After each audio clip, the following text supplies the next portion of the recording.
أعوذ بالله من الشيطان الرجيم. بسم الله الرحمن الرحيم. أفغير الله يبتغي حكما وهو الذي أنزل إليكم الكتاب مفصلا والذين آتيناهم الكتاب يعلمون أنه منزل من ربك بالحق فلا تكونن من الممترين وتمت كلمة ربك صدقا وعدلا لا مبدل لكلماته وهو السميع العليم. وإن تطع أكثر من في الأرض يضلوك عن سبيل الله إن يتبعون إلا الظن وإن هم إلا يخرصون. إن ربك هو أعلم من يضل عن سبيله وهو أعلم بالمهتدين. فكلوا مما ذكر اسم الله عليه إن كنتم بآياته مؤمنين.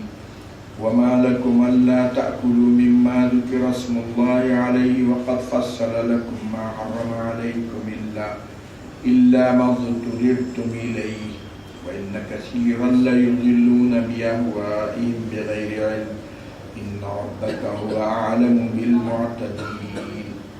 وذروا ظاهر الإثم وباطنه إن الذين يكسبون الإثم سيجزون بما كانوا يقترفون. ولا تأكلوا مما لم يذكر اسم الله عليه وإنه لفسق وإن الشياطين ليوحون إلى أوليائهم ليجادلوكم وإن أطعتموهم إنكم لمشركون.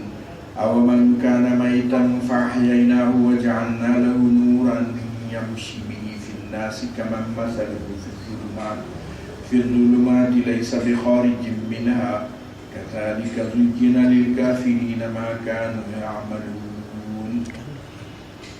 صدق اللہ العظیم. سورہ انعام میں ہم لوگ ہیں اور آخری حصے میں ہم لوگ ہیں. آیت نمبر 112-13 سے آج لوگ ہم اس کو پڑھ رہے ہیں. ترجمہ ہے افغیر اللہ ابتغی حکما، کیا خدا کو چھوڑ کر کسی اور کو میں حکم مانوں. وہو الذی انزل الیکم الکتاب مفصلا، اور وہی ذات ہے جس نے نازل کیا تمہاری طرف کتاب کو تفصیل کے ساتھ.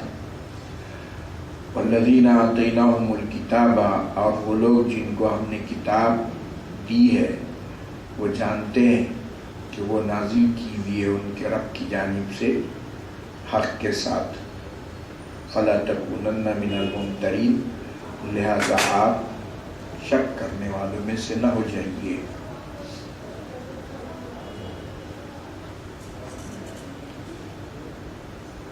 اس سے پہلے کی آیات میں کفار مکہ نے قریش نے حضور صلی اللہ علیہ وسلم سے معجزات طلب کیے تھے.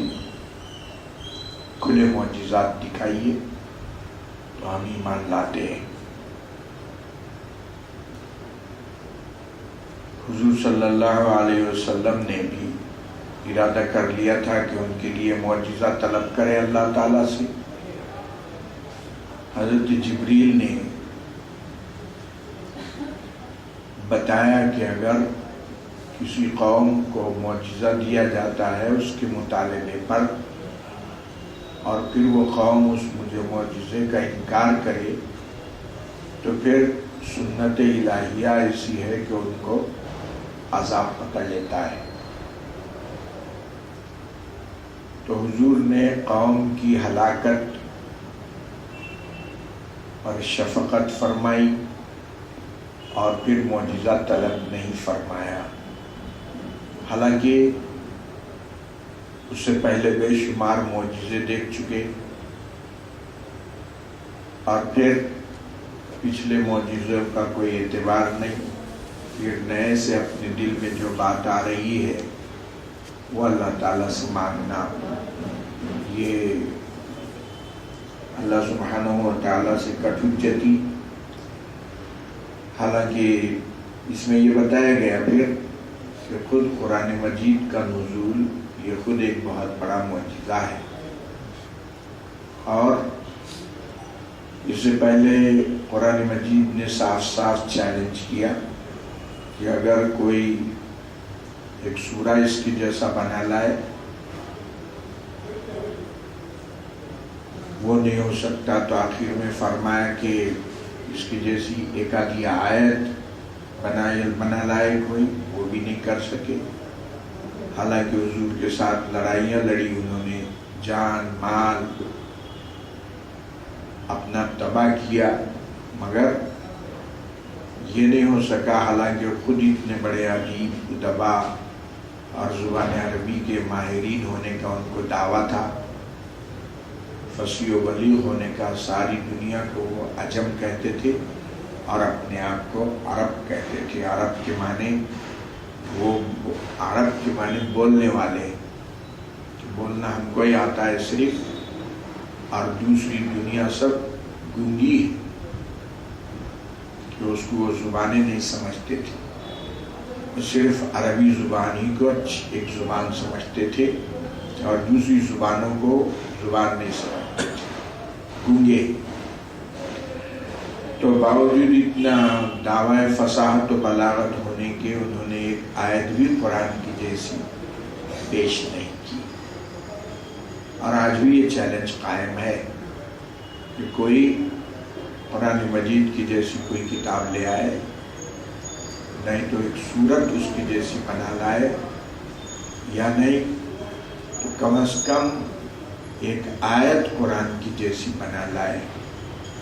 اور اس زمانے میں بھی، حضور کے زمانے میں بڑے بڑے عربوں نے اعتراف کیا، بڑے بڑے ادیبوں نے اعتراف کیا کہ یہ کسی کے بس میں نہیں ہے، اور بے شمار واقعات صحابہ کے جنہوں نے ایمان لایا قرآن مجید کی آیتوں کو دیکھ کے سیرت کی کتابوں میں موجود ہے۔ تو اب یہ جو قدرتی نشانی ہے، قرآن مجید معجزہ ہے، اور یہ زندہ معجزہ ہے۔ تمام نبیوں کے معجزے تو ایسے گزرے، حضرت موسیٰ علیہ السلام کا معجزہ عصا کا معجزہ تھا، حضرت موسیٰ کے ساتھ چلے گئے۔ ید بیضا کا معجزہ تھا کہ وہ ہاتھ بغل میں ڈالتے اپنے تو ہاتھ جو ہے سورج کی طرح روشن ہوتا، کے ساتھ چلے گئے۔ تو پچھلی امتوں کے معجزے، انبیاء کے معجزے ایسے تھے کہ وہ وقتی تھے اور وہ انبیاء کے ساتھ ختم ہو گئے، لیکن قرآن مجید ایک ایسا معجزہ ہے کہ یہ قیامت تک رہنے والا معجزہ ہے۔ اس کے الفاظ اور معانی دونوں اعتبار سے یہ معجزہ ہے۔ الفاظ بھی اس کی جیسے کوئی نہیں بنا سکتا، اور بات بھی اس کی جیسی کوئی اصول ضابطے بنائی کی بات جو قرآن کہتا ہے کوئی بھی نہیں کہہ سکتا۔ تو ظاہری اور باطنی دونوں اعتبار سے قرآن مجید معجزہ ہے۔ یہ اللہ سبحانہ وتعالیٰ نے ان کی حجت کا جواب دیا اور فرمایا فَغَيْرَ اللَّهِ يَبْتَغِي حَكَمًا، کہ خود قرآن مجید اللہ سبحانہ وتعالیٰ نے عطا فرمایا، تو اللہ کے سوا میں کسی کو حکم مانوں؟ حاکم اور حکم میں یہ فرق ہے کہ حاکم تو حکم دیتا ہے، وہ غلط ہو سلط ہو کیسا بھی ہو سکتا ہے، لیکن حکم جس کو بولتے ہیں وہ صحیح فیصلہ کرنے والے کو بولتے ہیں۔ تو اللہ کے سوا بھی میں کسی کو حکم مانوں، یعنی مطلب اللہ سبحانہ وتعالیٰ نے جب قرآن مجید نازل کیا، اور یہ خود زندہ معجزہ ہے اور ابھی بھی اس کا چیلنج باقی ہے، تو اب اس کے علاوہ آپ کی کیا حجت ہے دوسری؟ وَهُوَ الَّذِي أَنزَلَ إِلَيْكُمُ الْكِتَابَ مُفَصَّلًا، ایک تو بات اس میں یہ ہے کہ اس کتاب کی کہ یہ اللہ کی جانب سے نازل کی ہوئی کتاب ہے، ایک بات یہ ہو گئی۔ مفصلہ، کتاب تفصیل سے ہے، ہر چیز اس میں موجود ہے، انسانی ہدایت کے لیے جو چیز ہونا چاہیے وہ سب کے سب اس کتاب میں موجود ہے۔ کوئی دین، کوئی مذہب آج ایسا نہیں ہے جو کامل اور مکمل ہو، جیسے قرآن مجید ہے یا دین اسلام ہے. ایک خوبی یہ ہو گئی اس کی. دوسری والذین آتیناہم الکتاب، اور جو اہل کتاب ہے جن کو ہم نے اس سے پہلے کتابیں عطا کی ہے، یعلمون انہ منزل من ربک، وہ جانتے ہیں کہ یہ اللہ کی جانب سے، ان کو خود معلوم ہے، ان کی کتابوں میں بشارتیں آئی ہیں پہلے. فلا تکونن من الممترین، تو اے رسول علیہ الصلوۃ والسلام آپ شک میں پڑنے والوں میں سے مت ہو جائیے. ظاہر ہے کہ اللہ کے رسول کیسے شک کریں گے؟ مطلب خطاب امت کو ہے، امت کو خطاب ہے یہ کہ آپ لوگ کافروں کے ان باتوں سے شک میں مت پڑیے. وتمت کلمۃ ربک صدقا وعدلا، قرآن مجید کی اور دو صفات اس میں بیان کی ہے. پہلی ہے تمت کلمۃ ربک، کلمۃ سے مطلب یہاں قرآن مجید ہے. آپ کے رب کی بات، آپ کے رب کا کلام مکمل ہے، پورا ہو گیا ہے. ایک صدق کے اعتبار سے، سچائی کے اعتبار سے، یعنی قرآن مجید میں دو باتیں ہیں. ایک تو پچھلی قوموں کے واقعات ہیں، اور ایک انسانی ہدایت اور اس کی رہنمائی کے لیے تعلیمات ہے. دو باتیں. تو صدق کا تعلق پچھلے واقعات سے ہے. تو قرآن مجید جو کچھ پچھلی واقعات اور امتوں کی تاریخ بیان کرتا ہے اس میں سچائی ہے،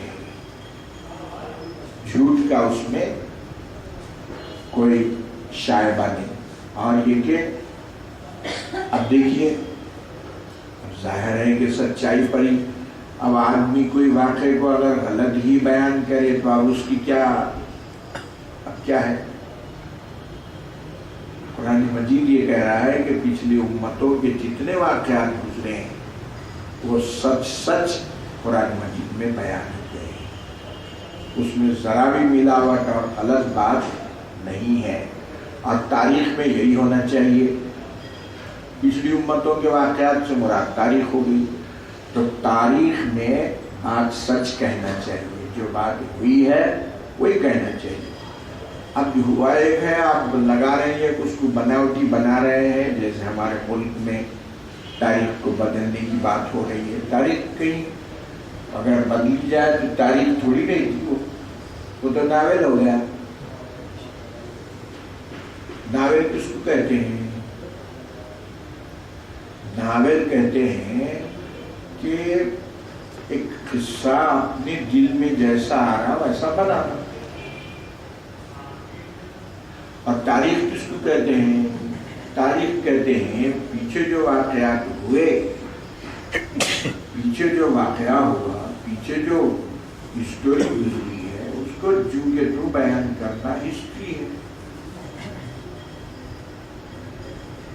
تو یہ ہے. پھر ناول کا سہارا کیوں لیا لوگوں نے؟ جب تاریخ موجود تھی عبرت کے لیے، نصیحت کے لیے، ناول کیوں آئی دنیا میں؟ ناول اس لیے آ گئی کہ تاریخی واقعہ ایک بالکل فکس رہتا ہے. آج کے حالات پر اس کو اگر فکس کرنا ہے تو پوری طرح فکس نہیں ہوتا، نمونہ نہیں بنتا. تو ناول والا کیا کرتا ہے؟ ایک قصہ گھڑ لیتا ہے اپنی جانب سے جو آج کے واقعات پر پوری طرح منطبق ہو. یہ ناول ہے. تو اب اگر آپ تاریخ کو بدلنا چاہ رہے ہیں تو وہ تاریخ نہیں ہوئی، وہ ناول ہو گیا. اور ناول جو ہے کسی حقیقی قصے پر مبنی نہیں ہوتا، جو من میں آیا، جو تصور آپ کے دماغ میں آیا، بس آپ نے وہ وہاں رہتا تھا، وہ وہاں رہتی تھی، وہ فلاں ہے، یہ ہے، وہ ہے، انگڑت. تو ناول ہو گیا، وہ ہسٹری نہیں ہوئی. ہسٹری کس کو بولتے؟ اللہ تعالیٰ فرمائے تمت کلمۃ ربک صدقا، تمہارے رب کا کلام سچا ہے اور پورا ہے. جو حضرت یوسف علیہ السلام کے ساتھ واقعات گزرے چونکہ تو قرآن مجید نے اس کو بیان کیا، اس میں توڑ موڑ نہیں.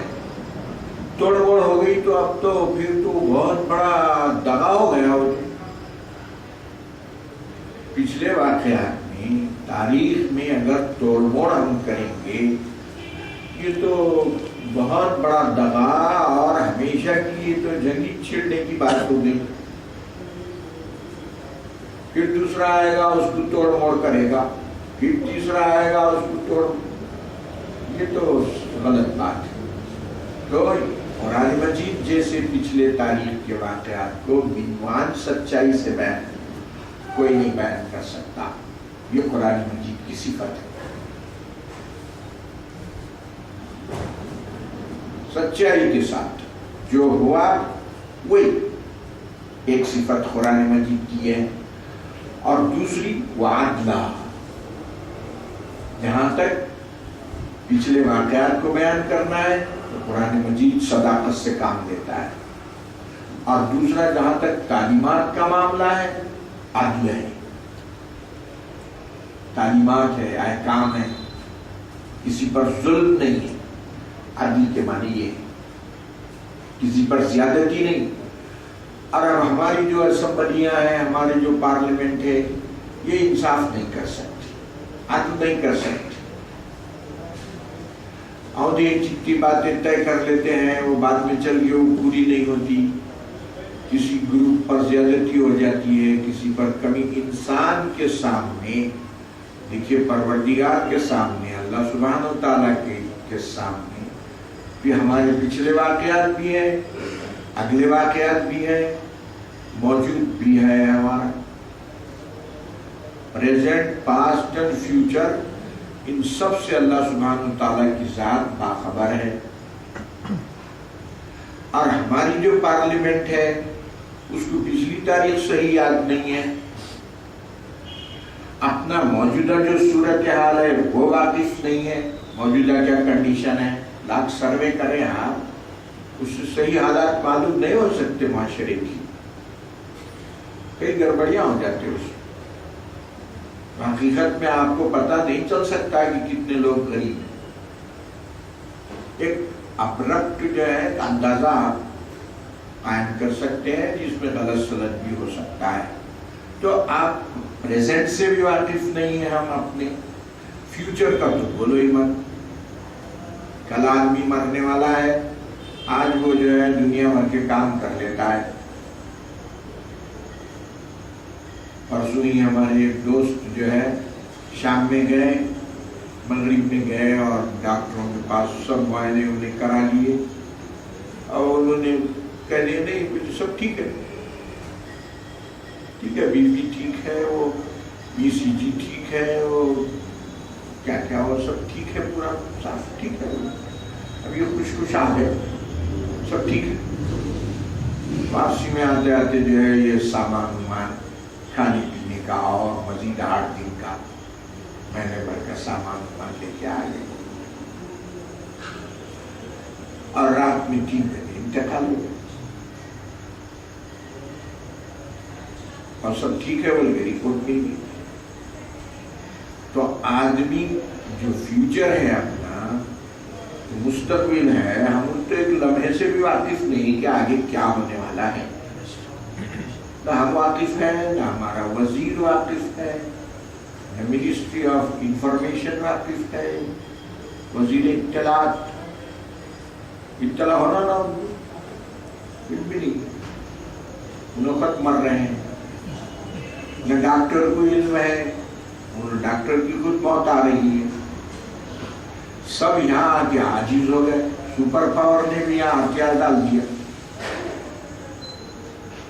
چاند پہ جا رہے ہیں، وہاں گڑھے کھود رہے ہیں، کیا کیا کر رہے ہیں، مریخ پہ جانے کی کوشش کر رہے ہیں، لیکن جناب صبح میں مرنے والے ہیں تو ان کو خبر نہیں ہے. تو یہ اللہ سبحانہ و تعالیٰ کا معاملہ ہے کہ وہ ہمارے ماضی سے واقف ہے، ہمارے حال سے واقف ہے، ہمارے فیوچر سے واقف ہے، اس لیے انہوں ہی ہمارے لیے بہترین ضابطہ، بہترین قانون اگر ہے انہوں ہی بنا سکتے ہیں۔ آپ اسمبلی میں بل پاس کر رہے ہیں، آپ کو معلوم ہی نہیں ہے کیا نفع ہے کیا نقصان ہے، آپ کیوں بلا وجہ زحمت کر رہے ہیں؟ موجود ہے نا اللہ کی کتاب، بنا ہوا ہے سب ضابطہ، اس میں فالو کرو، ہو گئے۔ اب خود آپ بنا رہے ہیں، آپ کو کیا معلوم ہے صاحب؟ قانون بنا رہے ہیں، آپ کو کیا معلوم یہ قانون آپ کو مفید ہے غیر مفید ہے، اور صحیح ہے غلط ہے؟ سمجھ میں؟ دستور ہند ہے، وہ دستور ہند دیکھ لیجیے، ہر انسانی کلام کا، کتاب کا یہی حال ہے، بولی ہوئی بات بار بار بول رہا ہے، وہ دستور ایک جگہ وہ جو قاعدہ بنا رہا ہے، دوسری جگہ اس قاعدے کے خلاف، پریشان وکلا پریشان، ججز پریشان۔ انسانی کلام کا، انسانی کتاب کا حال ہی تو ہے۔ ہاں یہ ہے وَتَمَّتْ كَلِمَةُ رَبِّكَ صِدْقًا، اور تمہارے رب کا کلام سچا ہے پچھلی تاریخ کے بتانے میں، وعدلا، اور عادلانہ نظام ہے اگلے تعلیمات میں انسان کی رہنمائی کے لیے، اس کو فالو کرو۔ بچی کو جو ہے 1 روپیہ، بیٹے کو 2 روپیے، عدل ہے، ظلم نہیں ہے، کیونکہ خالق کائنات کو سب معلوم ہے کہ بیٹے کو شادی کرنا ہے، بچوں کی پرورش کرنا ہے، بیوی بچوں کی ذمہ داری اٹھانا ہے، اور بیٹی کو دوسروں کے گھر جانا ہے، اس کی کفالت، اس کا خرچہ ورچہ اٹھانے والا دوسرا ہے، اس کو پیسوں سے کچھ کام نہیں ہے، بیٹے کو کام ہے، تو اس لیے بیٹے کو ذمہ داری کے اعتبار سے 2 روپیے اور بیٹی کو 1 روپیہ، اس کو بھی ہونا ہے پیسے، اس کو بھی محروم نہیں کیا مولا نے، اس کو برابر کیا ہے۔ عورت کو ہر حیثیت سے، بیٹی ہونے کے اعتبار سے حصہ ہے، ماں ہونے کے اعتبار سے حصہ ہے، بیوی ہونے کے اعتبار سے حصہ ہے، بہن ہونے کے اعتبار سے حصے ہیں، ہر اعتبار سے اس کو بھی حصے مقرر ہیں، لیکن کس کو کتنا ہونا ہے اسی کو معلوم، وہی جانتا ہے، ہم کو کیا معلوم؟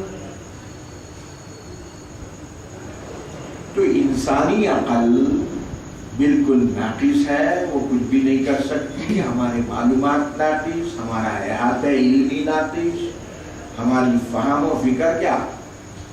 اس لیے انسان اگر ضابطہ بنا رہا ہے غلط ہے، ضابطہ اللہ نے دیا ہوا ہے اور آپ کو خلیفہ بنایا ہے اللہ تعالیٰ نے، اس کے دستور کو نافذ کر لو، ختم ہو گئی، سب بلاؤں سے محفوظ۔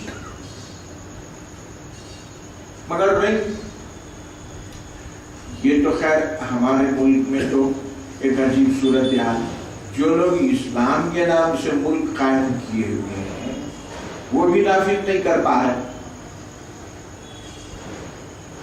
اسلام کے نام سے ملک چل رہا، سارے مسلمان ہیں، قرآن مجید نافذ نہیں، پھر کیا نافذ ہے؟ تو ہم نے تو ایک بار کہا کہ وہ پاکستان خود دارالحرب ہے، ہندوستان کی کیا بات کر رہے ہیں آپ؟ ہندوستان دارالحرب ہے، یعنی یہ ہاں یہ اسلامک ملک نہیں ہے، تو اسی طرح پاکستان بھی اسلامک ملک نہیں ہے۔ کیوں؟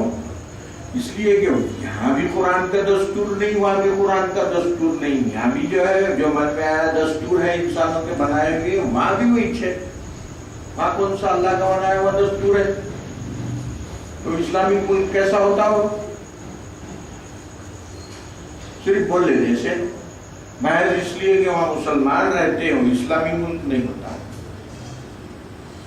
جہاں نظام اسلام کا نافذ نہیں ہے وہ اسلامی ملک کہلائے کیسا ہوگا؟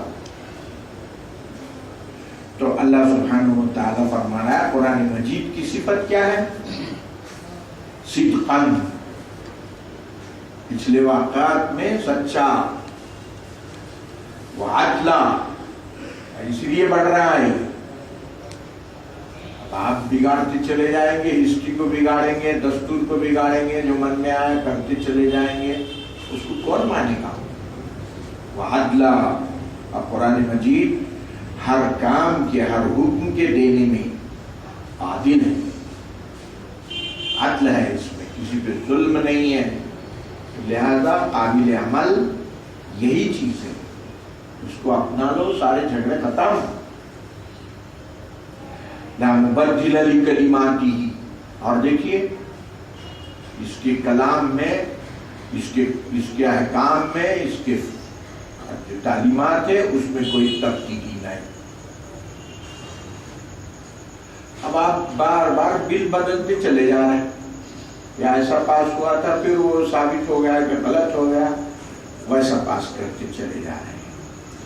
اللہ کے جو احکام ہے، تعلیمات ہے، سچائی اچھی چیز ہے، یہ کوئی تبدیلی نہیں۔ دنیا فنا ہونے والی ہے، کوئی تبدیلی نہیں۔ لا مبدل لکلماتہ، اس کے کلمات کو کوئی بدلنے والا نہیں، نہ زور زبر سے، جبر سے۔ اب دیکھیے ہمیشہ سے ایسی ہوا ہے کہ اکثریت جو ہے نان اسلامک کنٹریز کی رہی ہے، ہمیشہ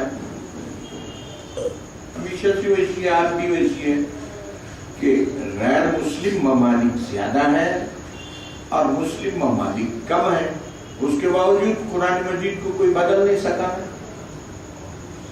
حرف اور زیر زبر میں کوئی تبدیلی نہیں آ سکتی۔ لا مبدل لکلماتہ، اور آئندہ بھی نہیں ہوگی۔ کیوں؟ اس لیے کہ نبوت ختم ہو گئی ہے، خاتم النبیین ہمارے رسول ہیں، اب نبوت کا سلسلہ ختم ہو گیا تو اب اس کو بدلنا کون؟ اس میں نسخ منسوخ کون کرنا؟ یہ جو لفظ ہے لا مبدل لکلماتہ، اس کے کلمات میں کوئی تبدیلی لانے والا نہیں ہے، خود ختم نبوت کا اعلان ہے، ختم نبوت کا اعلان ہے یہ۔ وہ السمیع العلیم، اور وہی حقیقت میں سننے والا اور جاننے والا ہے۔ اس نے ہم کو صفات دیے ہیں، اس کے 7 صفات ہیں اللہ سبحانہ وتعالیٰ کے، صفات ذاتیہ، علم ہے، قدرت ہے، حیات ہے، تو سماعت ہے، کلام ہے، اللہ سبحانہ وتعالیٰ کی صفات ہے یہ سب۔ ہم کو اللہ سبحانہ وتعالیٰ نے حیات دی ہے، عارضی حیات ہماری اللہ کی دی ہوئی ہے۔ ہم کو کلام کی طاقت دی ہے، اللہ کی دی ہوئی ہے، یہ عارضی چیز ہے، یہ فنا ہونے والی ہے، ختم ہونے والی ہے۔ مگر اللہ کے جو صفات ہیں اور اللہ کی جو ذات ہے وہ ختم ہونے والی نہیں۔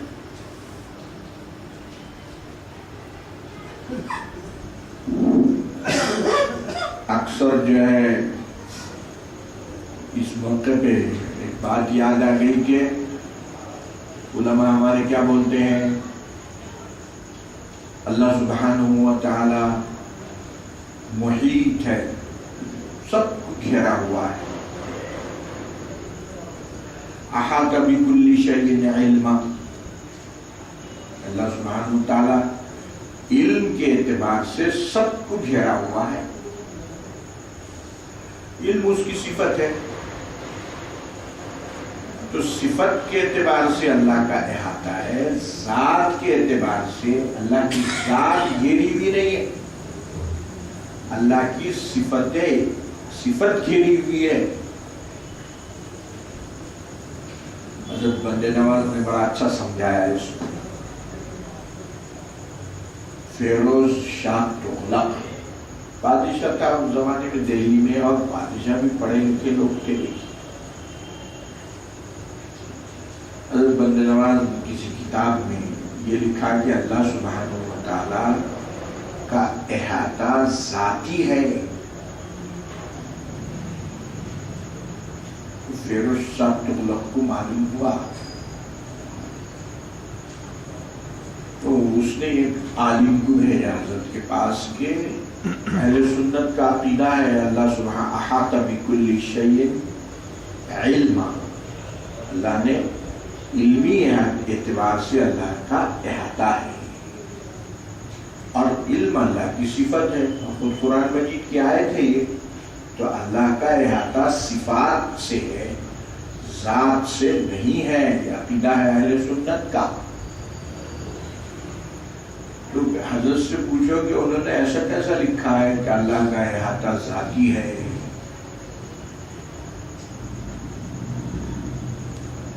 علاء الدین نامی کوئی اس وقت عالم تھے، فیروز شاہ تغلق نے ان کو بھیجا. پہلے کو بھیجا تو وہ صحیح سمجھ نہیں سکے، پھر جو ہے ان کو بھیجا. اس میں علاء الدین، مولانا علاء الدین کو بزرگ تھے، وہ اس عالم تھے، ان کو بھیجا. تو انہوں نے حضرت سے کہا کہ یہ آپ اللہ کے احاطہ ذاتی کے قائل ہیں. دیکھیے انہوں نے کتنا اچھی طریقے آسانی سے سمجھایا. انہوں نے کہا کہ دیکھیے آپ لوگ اللہ کے صفاتی احاطے کے قائل ہیں. ہاں یہ تو ہے. تو مجھے صفت موصوف سے الگ کیسا ہوتی؟ صفت موصوف سے جدا کیسا ہوگی؟ موصوف الگ، صفت الگ. بولے موصوف صفت تو الگ نہیں ہوتے، صفت کو ذات سے الگ نہیں کر سکتے آپ.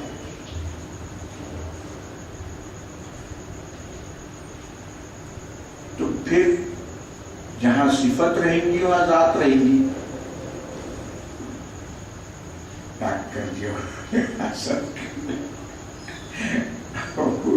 جا کے اچھا پھر جو ہے صفت کا جو احاطہ ہے یہ بھی جو ہے اعتباری طور پہ بات کی جاتی ہے، حقیقی طور پہ نہیں. صفات کا جو احاطہ ہے وہ اعتباری ہے، حقیقی نہیں ہے. جب وہ حقیقی نہیں ہے، اعتباری ہے، تو اعتباری طور پہ ذاتی ماننے میں کیا حرج ہے؟ کیونکہ بات تو اعتباری ہے، حقیقی نہیں ہے. مولانا کو سمجھ میں آ گئی بات. انہوں نے فیروز شاہ تغلق کو جا کے بات سمجھائی کہ حضرت کا یہ استدلال ہے. تو بادشاہ خاموش ہو گیا. اب دیکھیے بادشاہوں کا بھی اس کو معلوم ہے کہ اہل سنت کی کیا عقائد ہے، اور اہل سنت شروع سے سواد اعظم ایک بڑی جماعت رہی ہے، سمجھے. اور وہ ہمیشہ اہل سنت جو سواد اعظم ہے، بڑی جماعت ہے، وہ عقیدہ حق پہ قائم ہے. کئی فتنے آئے، کئی تحریکات آئی، کئی، مگر اہل سنت کا سواد اعظم کا عقیدہ اپنی جگہ محفوظ چلا آیا ہے.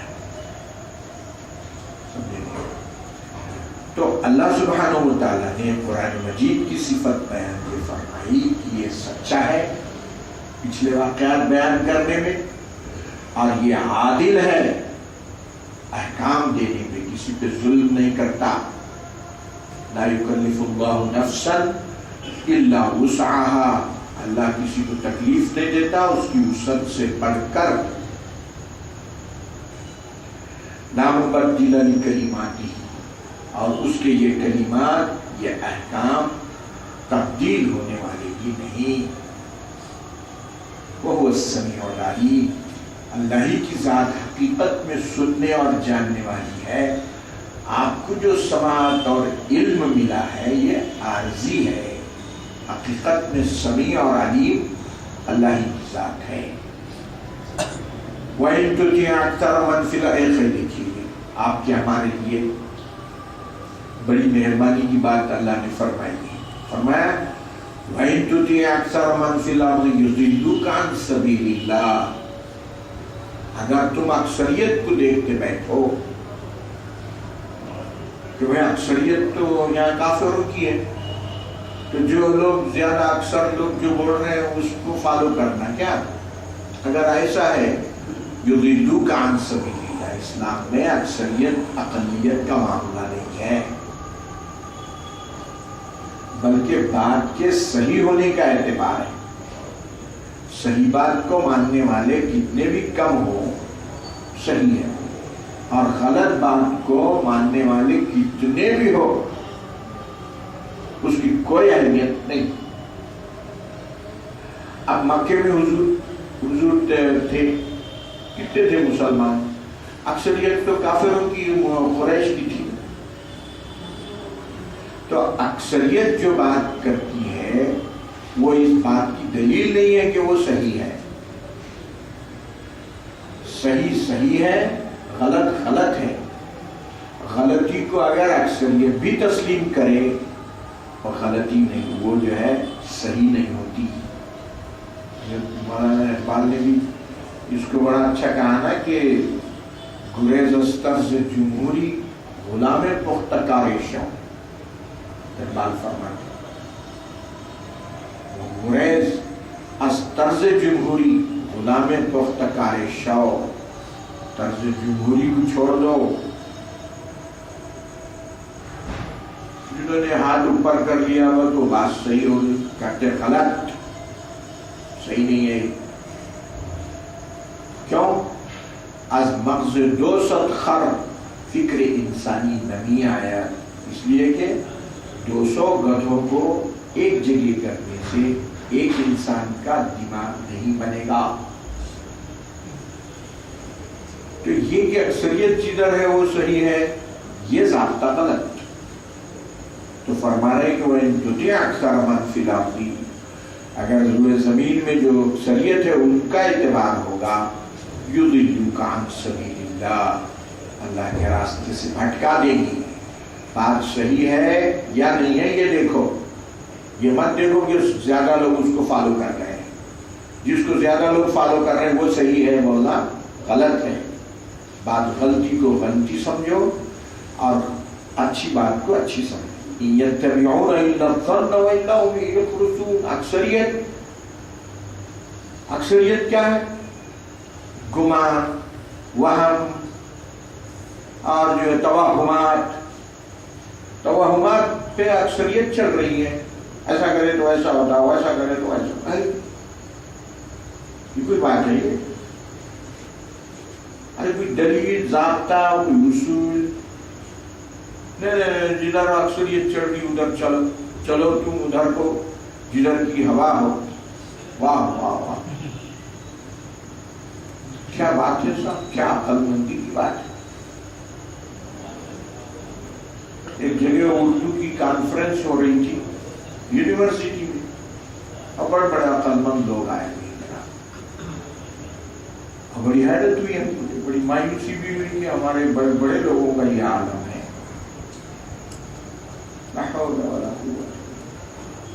کہنے لگے دیکھیے،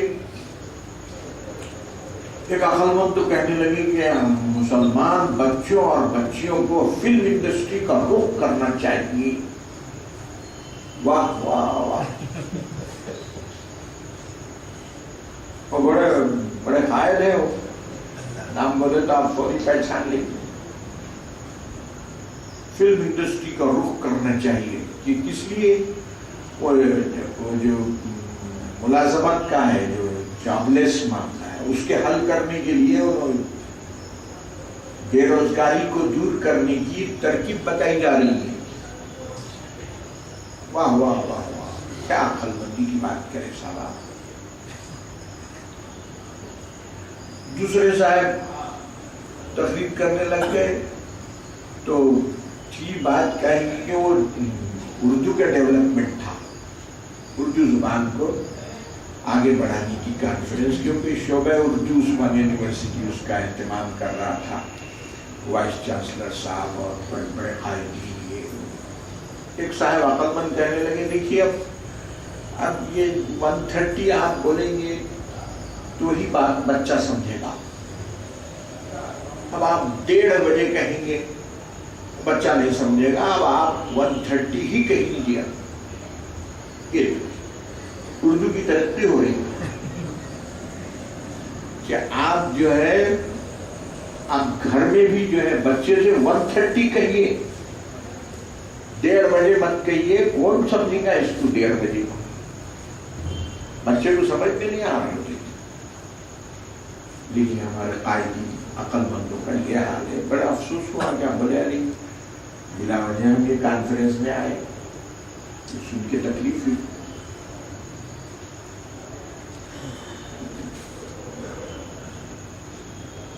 تو فرمانے اللہ سبحانہ وتعالیٰ اکثریت جس چیز کو اختیار کرے وہ صحیح ہے، یہ قاعدہ غلط۔ ٹھیک ہے اب اکثریت سب کے سب پتھر کو پوج رہے تھے، کیوں؟ اکثریت جدھر جا رہی ادھر چلو، یہ قاعدہ ہے۔ ارے نہیں، یا تو حق دیکھنا ہے، حق کدھر ہے ادھر چلنا ہے، چاہے ایک آدمی تنہا آپ کیوں ہوتے نہیں، تنہا بھی اگر آپ دنیا میں ہے تو آپ کو صحیح بات کر کے رہنا ہے۔ تو اللہ سبحانہ وتعالیٰ خود فرما رہے ہیں وَإِن تُطِعْ أَكْثَرَ مَنْ فِي الْأَرْضِ، اکثریت کو اگر تم فالو کرو گے يُضِلُّوكَ عَنْ سَبِيلِ اللَّهِ، وہ تم کو اللہ کے راستے سے بھٹکا دیں گے۔ اور کیوں؟ إِن يَتَّبِعُونَ إِلَّا الظَّنَّ، کیونکہ ان کا قاعدہ اور قانون کیا ہے؟ توہمات۔ وہ فلاں تاریخ آتی ہے اس وہ منحوس ہے، اب چلی، وہ فلاں مہینہ وہ منحوس ہے، وہ فلاں تاریخ وہ منحوس ہے، وہ فلاں تاریخ سے فلاں تاریخ تک اتنا وقت سے اتنے وقت تک منحوس ہے۔ کہاں سے بول رہی ہے؟ جو من میں آیا وہ۔ إِلَّا الظَّنَّ وَإِنْ هُمْ إِلَّا يَخْرُصُونَ، اور صرف اندازے ہیں۔ یہ اندازے والوں کو وہ انہوں نے دیکھ لیا کہ وہ جو ہے وہ برج فلاں برج میں اس وقت داخل ہو رہا ہے، اس سے وہ ہوگا کہ تم کو کیا معلوم وہ برج میں گیا تو نقصان ہوگا، بول کے ان کو کون بولے؟ جو خالق کائنات ہے وہ برج کا، وہ فلکیات کا انہیں اطلاع کیا کہ آپ کو یہ پھر إِنْهُمْ إِلَّا يَخْرُصُونَ إِنَّ رَبَّكَ هُوَ أَعْلَمُ مَنْ يَضِلُّ عَنْ سَبِيلِهِ، تمہارے پروردگار کو گمراہوں کا مکمل علم ہے، وَهُوَ أَعْلَمُ بِالْمُهْتَدِينَ، اور ہدایت والوں کو وہی خوب جانتا ہے، لہذا وہ حکم دے رہا ہے ہدایت یافتہ لوگوں کی اتباع کرو۔ صلی اللہ تعالی علی خیر خلقہ محمد وعلی آلہ واصحابہ اجمعین۔ گزشتہ کی کوئی اسٹوری سمجھو، اسٹوری جو واقعہ ہوا ہے اس کو بیان کرنا۔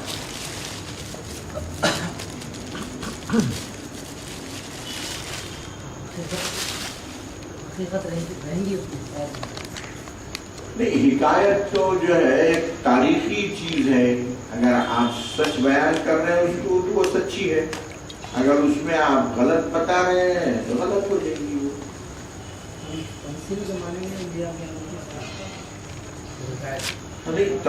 معنی میں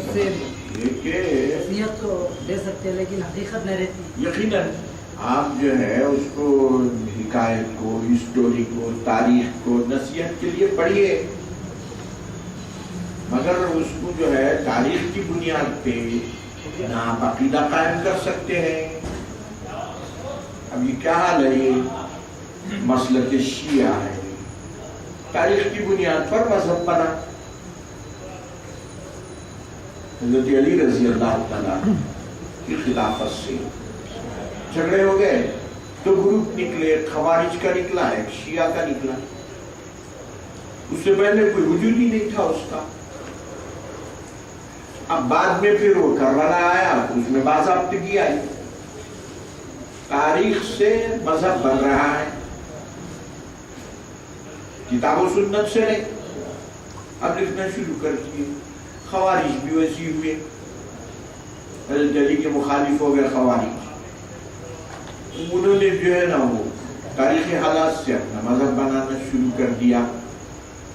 بعد میں پھر جو ہے وہ جتنے جھگڑے ہو گئے تاریخی، اس میں مرجیہ ایک فرقہ نکلا، معتزلہ ایک فرقہ نکلا. تو بات کو ہمارے ائمہ نے اس کو سب الگ الگ کر دیا. امام اعظم ابو حنیفہ رحمۃ اللہ علیہ اور ان کی ٹیم نے سب کو صاف کر دیا، ہر ایک کے حالات بیان کیے، عقائد کی کتابیں لکھ دی. الفقہ الاکبر امام اعظم ابو حنیفہ نے اس زمانے میں ہمارے عقائد کے واسطے کتاب لکھی صاف. یہ عقائد اہل سنت کے ہیں، ایسا ہونا چاہیے. الفقہ الاکبر.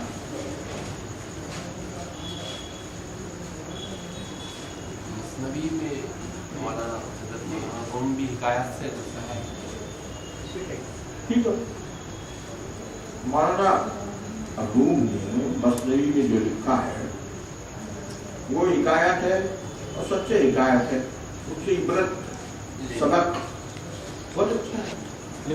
اسٹوری کے معنی کوئی مطلب ہے نا، وہ بھی اسٹوری ہے. مولانا روم نے پچھلے زمانوں کے بادشاہوں کے ان کے واقعات کو حیثیت اس پہ حیثیت لکھی. یوسف نامہ کہتا تھا عبدالرحمٰن صاحب کا یوسف نامہ، عبدالرحمٰن صاحب کا یوسف نامہ جو لکھے ہیں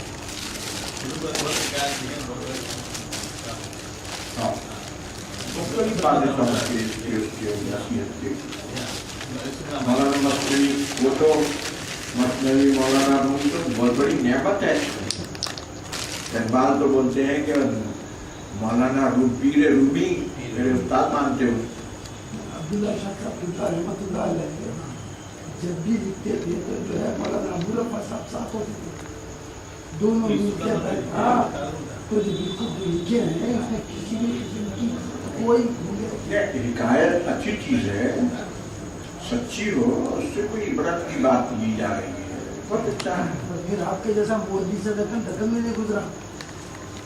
سمجھانے کے لیے میرا مطلب یہ ہے کہ حکایتوں میں حکایت کے بیان کرنے میں قرآن مجید سب سے زیادہ سچا ہے. یہ فرمایا اللہ تعالیٰ. حضرت یوسف کا جو واقعہ ہوا، حضرت لوط کا واقعہ ہوا، حضرت یونس کا واقعہ ہوا، قرآن مجید نے جو کا تو بیان کیا، اور تاریخ میں یہی بات اہم ہے. اب دیکھیے یہ جو تاریخی اعتبار سے واقع کربلا ہے، صحابہ کے جو آپس میں جو جنگیں وغیرہ ہو گئی ہے، مکسنگ ادھر سے ادھر ادھر سے ادھر دشمنوں نے اس میں مکسنگ کر دی. ہمارے علماء نے اس کو صاف کر دیا، سب کو نکال کے صحیح عقائد صحیح فکر واضح کر دیے. صلی اللہ